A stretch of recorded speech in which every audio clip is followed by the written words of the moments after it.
Welcome to the Deep Dive Library, where we break down books that shape successful entrepreneurs and leaders. From timeless classics to modern bestsellers, we dive deep into actionable insights you can apply today. If you're ready to unlock the secrets of success, hit subscribe, and don't forget to like, comment, and share your thoughts below. Let's dive deep and grow together. Okay. Today, we're plunging into Michael E. Gerber's The E-Myth Revisited. This book, well, it's been a real game changer for countless business owners. Absolutely, a foundational text for so many. And our goal today is really to extract the most powerful, immediately useful ideas for you, the listener. Right. Let's jump right into a core principle Gerber emphasizes. Your business, in many ways, it mirrors your own thinking. How so? Well, if your approach as the owner is, let's say, disorganized or maybe unclear, that's often exactly what you'll see reflected back in your business operations. So the fix isn't just tweaking the business processes externally. Not initially, no. The first and maybe the most critical step, it's about you, the owner. It's about fundamentally shifting your relationship with your business for it to truly thrive. It's kind of an inside-out transformation. That's interesting. It's striking how many people start a business driven by a love for the hands-on work. Yeah. You know, the craft, the service itself. Exactly. Thing they're good at. But then Gerber introduces this concept he calls the entrepreneurial seizure. What is that exactly?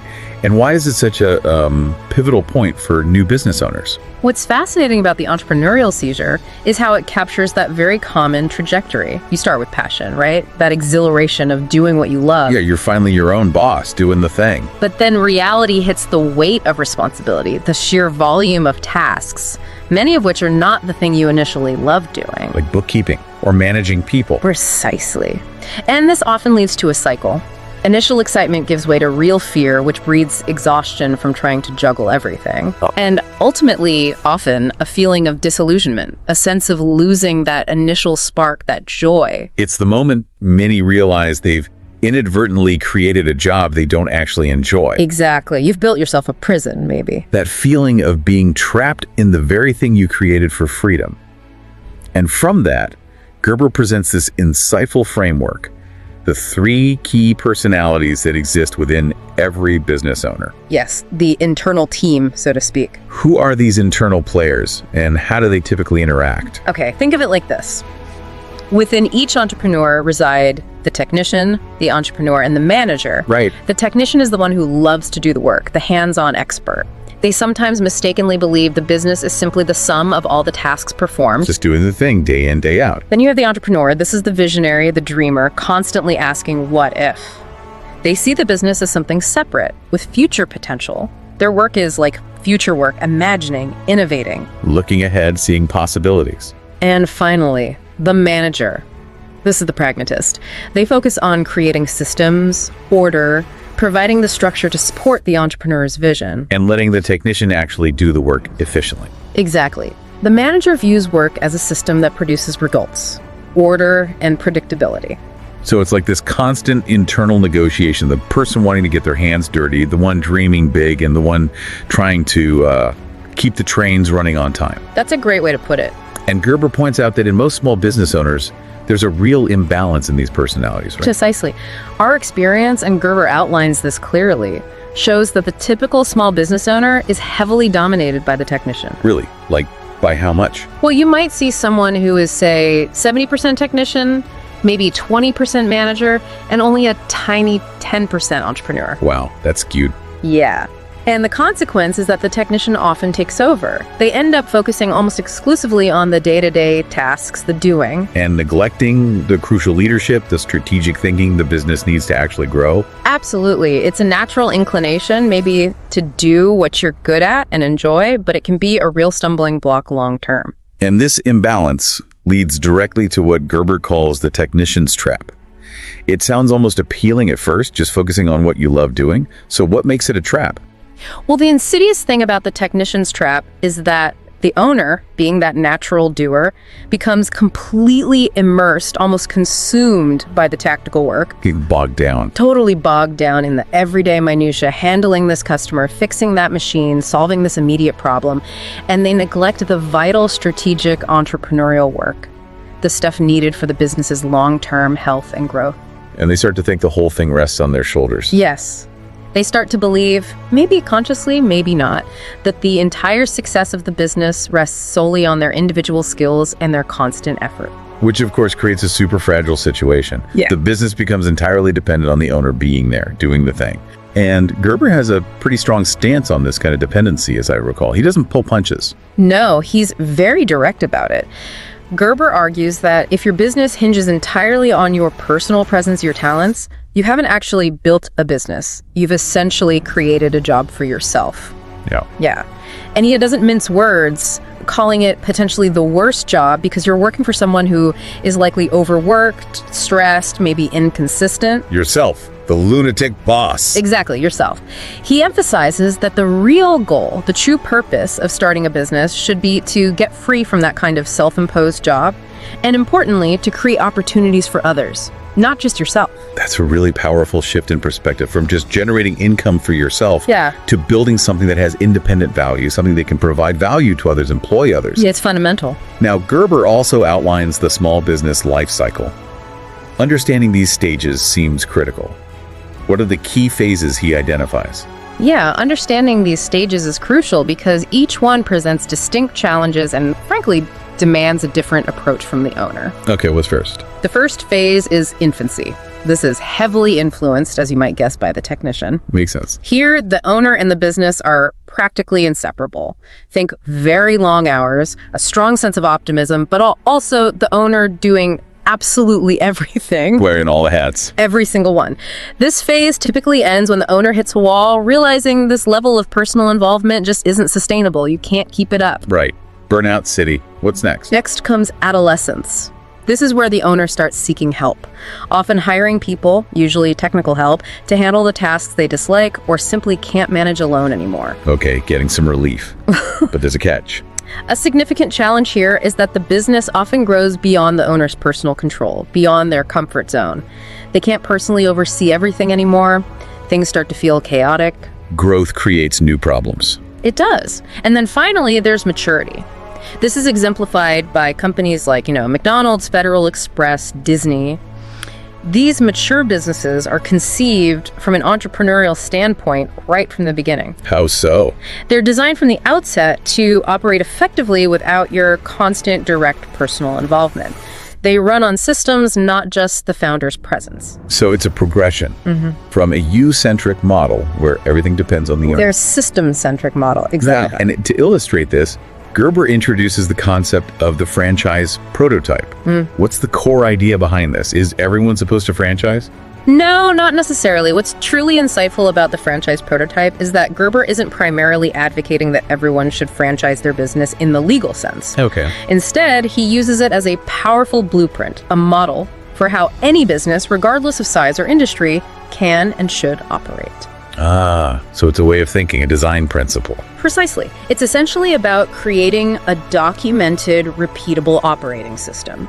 A unique way of doing business that makes it work predictably and distinguishes an exceptional business from an average one. Like building the instruction manual before you mass produce it, even if you never do. That's a great analogy. His argument is that every truly successful business, whether it's formally franchised or not, functions according to these underlying principles of systemization and predictability. So it's about building a business that's highly systematized, replicable, consistent, even if you only ever have one location. Exactly. And this brings us to that crucial distinction Gerber makes, working in your business versus working on it. Yeah.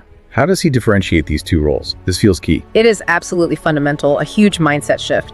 Gerber emphasizes that your business isn't your life itself, they are separate entities. Ideally, the business should serve your life's goals, not consume it. That separation is hard for founders, I bet. Very hard.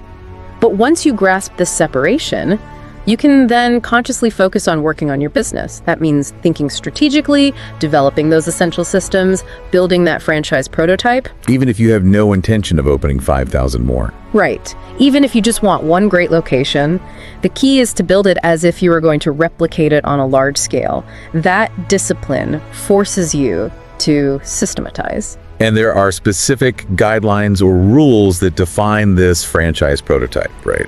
These principles for constructing a business that has that potential for replication and consistent performance. Yes, he lays out several key rules. Can you outline some of the main ones? Absolutely. First, the model must consistently deliver value to your customers, yes, but also employees, suppliers, lenders, always striving to exceed expectations. Value beyond just the product. Yes. Second, it should be designed so it can be operated effectively by individuals with the minimum level of skill necessary for each specific role, not dependent on geniuses. Okay, lowest common denominator, but in a smart way. Sort of, yeah. It's about the system enabling competence. Third, impeccable order and consistency should be fundamental. Everything has a place, a process. No chaos allowed. Fourth, all work processes must be meticulously documented. Think comprehensive operations manuals, how we do everything here. The playbook. The playbook. Fifth, the customer should experience uniformly predictable service. No matter who serves them or when, the experience is consistent. Reliable. And finally, there should be a uniform approach to branding and presentation. Things like color schemes, maybe employee dress code, facility design, that consistent look and feel. That emphasis on predictability and consistency is really striking. Yeah. Gerber even shares a memorable story, I think, about an inconsistent barber to really drive this point home. Yes, that anecdote of the inconsistent barber, it powerfully illustrates how even if the core skill is there, maybe the barber can give a fantastic haircut. Sometimes. But the unpredictability of the experience, the lack of consistency, erodes customer trust and loyalty. People will eventually leave for someone reliable, even if that person is just consistently average. Interesting. So consistency trumps occasional brilliance. In many business contexts, yes. Gerber stresses that what you do in your model is often less critical than doing it the same way, predictably, every single time. So if things aren't going as planned in your business, if it feels chaotic or stuck, Gerber suggests the root of the problem isn't the business itself, but rather what? The core issue, according to Gerber, lies with you. Specifically, your perspective, your assumptions about what a business truly is and how it should function. Oof. It's me, not the business. Often, yes. He argues that you need to consciously separate your identity from your business and shift how you think about it, feel about it, and most importantly, how you work within it day to day. And to facilitate this crucial shift, Gerber introduces the concept of the business development process. What are the essential components of this ongoing cycle? How do you actually do this? Right, the how-to. The business development process is a continuous loop, not a one-time fix. It comprises 3 interconnected activities: innovation, quantification, and orchestration. Okay, break those down. Innovation. Innovation is about constantly seeking new and better ways to do things within your business. Not necessarily inventing the next iPhone, but improving processes, customer experience, anything. Finding better ways. Quantification. Quantification involves putting measurable metrics to those innovations. You need to track the results. Did that change actually improve things? By how much? Numbers don't rhyme. Measure what matters. And orchestration. And orchestration is about systemizing and standardizing the successful innovations. Once you know something works better, you document it, train people on it, make it the new standard way so it happens predictably and consistently every single time. You lock in the improvements. Exactly. It becomes part of the system. And orchestration isn't just about creating rigid bureaucratic procedures, is it? It sounds like it's more about building reliability and a dependable experience for the customer. That's precisely it. At its heart, orchestration is about establishing reliable habits and predictable methodologies within your business. Why? So that the customer consistently receives the value they expect, and ideally, maybe even a little more. Building certainty. Right. It's about building certainty into the customer experience, ensuring they can count on a specific level of quality and service every single time they interact with your business. No surprises, unless they're good ones. Now, as you begin to work on your business with this new perspective, applying this process, Gerber emphasizes the importance of having a really clear vision for its future. He calls this the strategic objective. What does that entail? The strategic objective is about vividly imagining your business as it will be at a specific point in the future. Gerber often suggests a time frame, like, say, 7 years out. So, looking beyond the immediate fires. Way beyond. It involves clearly defining what your business needs to become, what's its scale, its impact, its offerings, who does it serve, what does it feel like. He uses an example, right? Sarah and her pies. Yes, he shares the example of Sarah envisioning All About Pies. She sees it not just as one shop, but with its own central organic gardens supplying fresh, seasonal fruit to multiple thriving shops, kind of mirroring the successful model of her aunt's business that inspired her. It's a concrete picture. So it's about painting a really compelling picture of the destination you're working towards. Makes sense? And once that vision is clear, the next logical step is to consider how your business will be structured to achieve it, the organizational strategy. How does Gerber devise approaching this? Okay, so you have the vision. Now, how do you organize to get there? This involves creating a detailed organizational chart for your business as it will exist when it's fully realized. Even if right now it's just me. Especially if it's just you, even if you are currently the only person on the team filling all the boxes. Okay, so draw the future org chart. Then what? The crucial step is then to write comprehensive position contracts or job descriptions for each role on that future chart, clearly outlining the responsibilities, the performance standards, the reporting structures for each position. Really defining each role. Deeply defining it. And Gerber even suggests a powerful exercise. You, the owner, should sign these contracts yourself, as if you were the employee holding that specific position right now. Whoa, so I'm holding myself accountable to the standards of the future VP of marketing, even if that's me today. Exactly. It forces you to think about the results required for each role, not just the tasks you happen to be doing.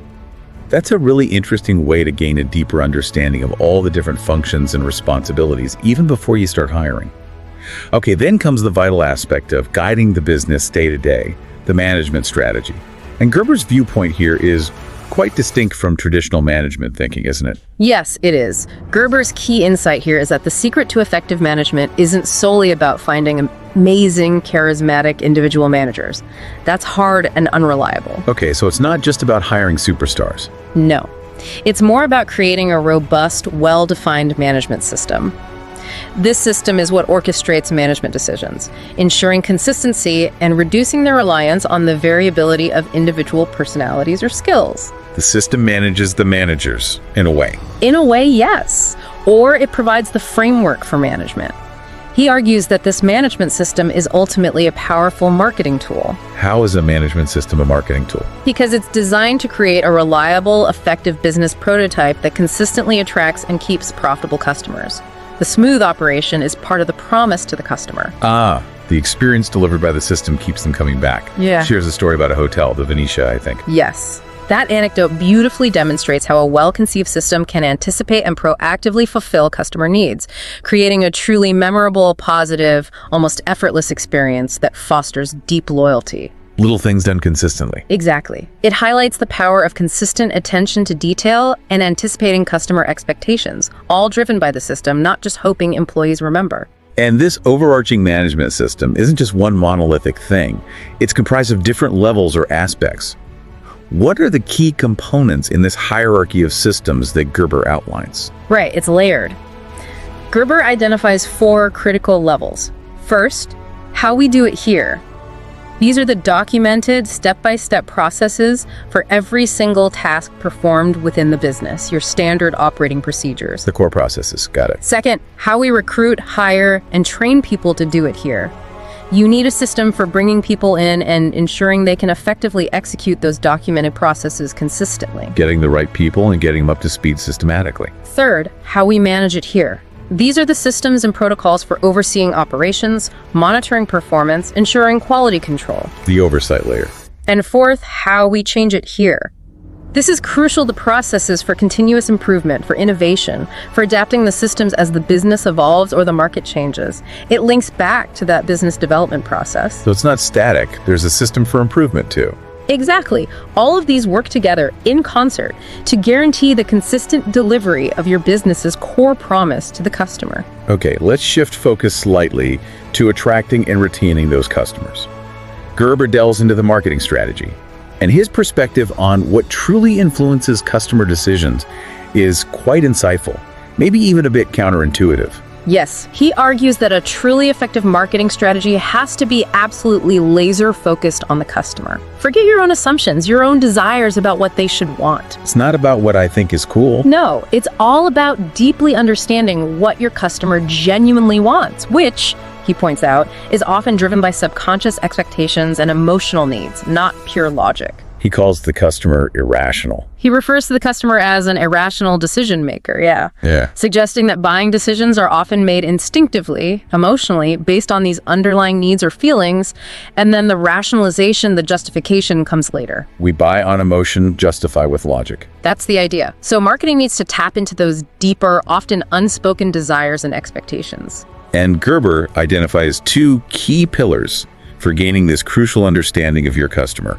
What are they? Yes, the two essential pillars are demographics and psychographics. Okay, demographics is... Demographics is the factual data about who your customer is, age, location, income, that sort of thing. The science of marketplace reality. The what? And psychographics. Psychographics delves into why your customer buys. It explores their perceptions, attitudes, beliefs, values, lifestyle, fears, aspirations, the science of perceived marketplace reality. The why. Much deeper. Much deeper. And understanding both of these aspects allows you to, as Gerber puts it, scientifically address those often unconscious needs and motivations. You can tailor your message and offering precisely. It's the crucial difference between knowing who your customer is on paper and truly understanding why they choose you over the competition or why they might leave. Absolutely. And this leads to a really important realization about the nature of realities, specifically in the realm of marketing. Yes. Gerber emphasizes that in marketing, reality exists solely within the customer's perceptions. It's not about the objective, factual quality of your product or service in isolation. It's about how they see it. Exactly. It's about how it is perceived by your target audience. Their beliefs, their attitudes, their conclusions shape the reality of your business. So the key isn't just finding a need and selling it. No, it's more nuanced. The key is to identify a perceived need, something the customer feels or believes they need, and then address that perception in a way that resonates deeply with your ideal customer's worldview. Find a perceived need and fill it. Got it. Okay, finally, to bring all these elements together, the people, the processes, the marketing, Gerber discusses the system strategy.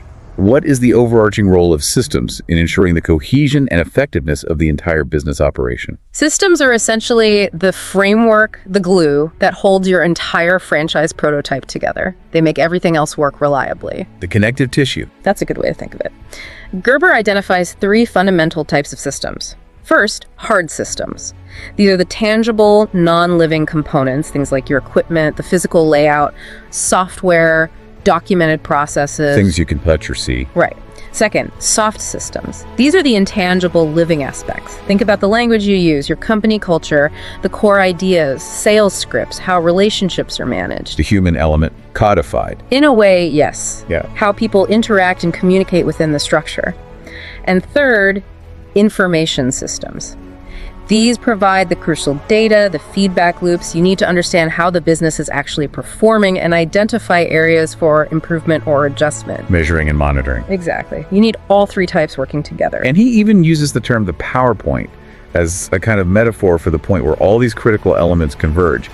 What does the PowerPoint represent in this context? It's not just about slides, right? No, definitely not just about slides. The PowerPoint is his metaphorical term for the intersection, where your organizational structure, the hierarchy, who does what meets your business development process, the systems, how things get done. Where structure meets process. Precisely. It's where your management system and your business development process are clearly articulated, maybe even visually represented and put into action. It's bringing your business vision to life through consistent, effective, and presentable execution. And as a concrete example of a soft system in action, Gerber describes the PowerPoint selling process. Can you give us a brief overview of how that works? How does that illustrate the idea? Sure. The PowerPoint selling process is a perfect example of a structured soft system. It's a series of meticulously crafted scripts designed to guide the entire sales interaction, broken down into distinct stages. Like steps in a dance. Kind of. These might include, say, an appointment presentation script specifically designed just to secure an initial meeting. Then a needs analysis presentation script focused on uncovering the prospect's pain points, their frustrations, and positioning your expertise. Finding the perceived need. Exactly. And then maybe a solutions presentation script tailored to present your offerings as the ideal answer to those specific needs you just uncovered. Each step with a clear goal and script. Yes. Each stage has a specific objective and utilizes carefully chosen language and structure to effectively engage the prospect and move them predictably through the sales cycle. It's repeatable and trainable. It's all about creating that predictable, consistent communication, which is such a vital aspect of those often overlooked soft systems. Absolutely. Gerber really underscores that every piece of written and verbal communication within your business, from your website copy and marketing materials to how your team answers the phone or handles complaints, should be deliberately integrated. Working together to create a powerful, unified, and consistent message. A message that reinforces your core business idea and clearly differentiates you in the marketplace. It's all part of the system. And the book culminates with this really powerful letter to Sarah, which kind of encapsulates many of the core insights and takeaways from their discussions throughout the book. What are some of the key messages that Gerber conveys in that final letter? Yeah, the letter is a great summary. It emphasizes that the journey of starting a business is often, perhaps subconsciously, driven by a desire to escape external chaos and create our own sense of order. Building our own little world. Right. But the irony is we often inadvertently bring our own internal chaos, our technician-dominated habits, right along with us into this new world we're trying to build. Oops. Yeah. So true and lasting change, Gerber argues, begins with understanding how to consciously build a functional and successful world, a business, by first learning and then adhering to its fundamental rules and principles, like the ones we've discussed. Studying how successful businesses actually work. Exactly. The franchise prototype concept and the business development process innovation, quantification, orchestration provide the essential discipline framework needed for this study and for the actual building. They give you the structure to escape the chaos. Precisely. And ultimately, Gerber concludes that the gap between your current business, maybe the one causing you stress, and your ideal business, the one that serves your life, is most often simply the absence of well-defined, fully implemented, and consistently followed systems. The systems are the bridge. The systems are the bridge. So what does this all mean for you, the learner? We've taken a deep dive into Michael Gerber's The E-Myth Revisited, uncovering that critical transformation. Moving from being a technician, maybe you feel like trapped within your daily tasks, to becoming an entrepreneur, strategically working on your business, building something bigger than yourself. Think about the balance of those three personalities within you. Technician, manager, entrepreneur. Where do you lean? Consider the current stage of your business's life cycle, infancy, adolescence, or aiming for maturity. And reflect on the immense power of consciously creating systems, not just big, complex ones, but simple, repeatable processes. And also, deeply understanding your customers' often unspoken needs and perceptions. So here's a challenge for you. What's one small but potentially significant system you could begin implementing, or even just documenting, in your business starting today? And maybe, what's one long-held assumption you've made about your customers, about why they buy from you, that might be worth re-examining with fresh eyes after hearing this? This deep dive is really just the starting point. We highly encourage you to explore the E-Myth Revisited in its entirety. Read it, absorb it. Yes, and thoughtfully consider how its profound principles can revolutionize your own entrepreneurial journey, whether you're just starting out or feel stuck. Absolutely. Subscribe for more deep dives into the foundational ideas that shape successful leaders. And please share your key takeaways, your reflections, maybe even that system you're going to start in the comments below. Let's continue to learn and grow together right here in the Deep Dive Library.